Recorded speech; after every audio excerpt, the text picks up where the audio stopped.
Naalarma na si Pangulong Bongbong Marcos sa panibagong pangharas ng China sa Ayungin Shoal. Naghain ng diplomatic protest ang Pilipinas pero naghain din yan ang China at tinawag pa tayong troublemaker. Live mula sa Puerto Princesa, nasa frontline ng balitang yan si Gio Robles. Gio, ikwento mo nga sa amin ang personal mong naranasan sa resupply mission? Binomba ng tubig mula labas hanggang loob ang resupply boat ng Pilipinas na unay sa May 4 na naglalayag sa Ayungin Shoal. Binabraso lang tayo ng mga barko ng China na doble o triple ang laki kumpara sa mga barko ng Pilipinas. Personal kong natunghayan yan mula sa sinasakyan kong BRP Cabra na naka-escort sa mga resupply boat. Palapit na tayo ngayon sa isa sa mga resupply boat ng Pilipinas kung saan makikita ninyo magkabilaan na binobomba ng water cannon ng dalawang Chinese Coast Guard vessel, yung mas maliit niya na resupply boat ng Pilipinas. Magkabilaan po na ginagamitan ng water cannon nitong dalawang Chinese Coast Guard vessel, yung mas maliit na resupply boat ng Pilipinas. Yan, nakikita niyo po ninyo, tinamaan na po ng water cannon itong resupply boat natin. Sa isa pang aerial video, makikitang umaatras ang barko ng China habang tila pinaliliguan ang ating resupply boat. Nagtagal ng 8 minuto ang water cannon. 4 ang nasugatan sa mga sakay ng unay sa May 4. Isa sa kanila, kinailangan isugod sa ospital pagbalik sa Palawan.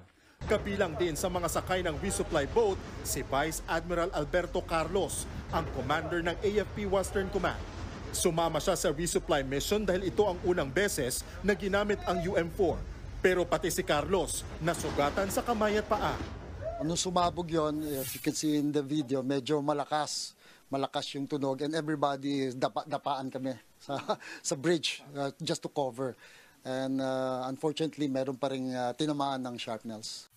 Anya, halatang walang intensyon ng China na palubugin ang mga barko ng Pilipinas. Ang ginagawa raw nila, binabasa ang engine o makina para masira ito at hindi na makausad pa papuntang BRP Sierra Madre kung saan ito maghahatid ng supply. Pati ang BRP Sindangan na naka-escort sa unay sa May 4, binangga ng mas malaking barko ng China. Habang 2 barko ng China Coast Guard at 2 Chinese Maritime Militia vessel ang nakabantay sa sinasakyan naming BRP Cabra mula alas 3 ng madaling araw kahapon hanggang 1:00 ng hapon. Kumpara dito sa sinasakyan nating BRP Cabra, kitang-kita kung gaano kalaki itong China Coast Guard 3305. Sa ngayon, naka-dead on water o ika nga nakapatay yung makina nitong sinasakyan nating PCG vessel dahil napakadelikadong ginagawa ng mga pagmaniobra ng China Coast Guard at mga Chinese Maritime Militia vessel. Sa kabila niyan, tagumpay na nakalusot ang unay sa May 1 habang ang sinasakyan naming BRP Cabra na iwanan na. Sa kabuuan, umabot sa 22 mga barko ng China na nakapalibot sa Ayungin Shoal. 18 sa mga yan, Chinese Maritime Militia vessels. Ang panibagong pangharas na yan ng China, nakakaalarma na raw ayon mismo kay Pangulong Bongbong Marcos. Sa kabila niyan, giniit ni PBBM na hindi pa panahon para igiit ang Mutual Defense Treaty natin sa Amerika. Sa ilalim niyan, re-rest back ang US sa anumang bansang aatake sa Pilipinas. I do not think that it is the time or the reason to invoke the Mutual Defense Treaty. However, we continue to view with great alarm this continuing dangerous maneuvers and dangerous actions. We will make our objections known and hope that we can continue to communicate to find a way so that such actions are no longer seen in the West Philippine Sea.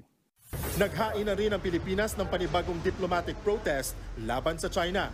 Ito na ang ika-10 protesta ngayong taon. Ang Chinese Embassy naman dito sa Maynila, naghain din ng protesta. Nanindigan silang Pilipinas ang may kasalanan sa nangyari. Alinsunod daw sa batas nila kanilang naging aksyon sa mga barko ng Pilipinas. Naging professional pangaraw sila at nag-implement. Maraming salamat, Gio Robles, live mula sa Puerto Princesa, Palawan.